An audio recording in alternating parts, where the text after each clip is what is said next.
তারিখে ফার্স্ট শিফটে আমার এক্সাম ছিল। তো আমার যেটুকু এক্সপিরিয়েন্স বা যেটুকু মনে আছে এক্সামের সেটুকু আমি শেয়ার করছি। তো আমার এক্সামে রিজনিংয়ে এসেছিল দুটো সিটিং অ্যারেঞ্জমেন্ট, একটা সার্কেল একটা স্কোয়ার, দুটোতেই 8 জন করেছিল। দুটোই ইনসাইড আউটসাইড প্রবলেম ছিল। স্কোয়ারটা অনেকটা এরকম দেখতে ছিল, আইদার কর্নারেরগুলো ইনসাইড ছিল অর আউটসাইড ছিল, আমার মনে নেই, বাট সুইচ করে করেছিল। ইনইকুয়ালিটিতে এরকম কমা দিয়ে এসেছিল আর ওয়ান লাইনার এসেছিল। ইনইকুয়ালিটি খুবই সোজা ছিল, ঠিক আছে। পাজল ছিল দুটো, একটা ছিল ডেট বেসিসের পাজল, আরেকটা যেটা পাজল ছিল না ওই পোস্ট ওয়াইজ ছিল, পোস্টগুলো ছিল হচ্ছে ইনক্রিজিং অর্ডারে, ঠিক আছে। পাজল আমার সোজাই লেগেছে, তবে সিটিং অ্যারেঞ্জমেন্টটা একটু টাফ ছিল।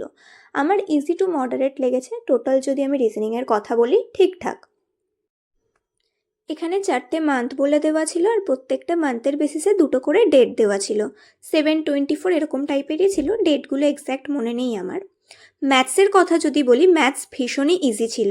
ডিআই আমার একটা এসেছিল, কোয়াড্রেটিক ইকুয়েশন আসেনি। সিম্পলিফিকেশন 12 থেকে 13টা মতো ছিল, আর সিরিজটা ছিল রং নাম্বার সিরিজ। এছাড়া রিজনিংয়ে সিলোলিজমও এসেছিল। তো ম্যাথস খুবই ইজি ছিল।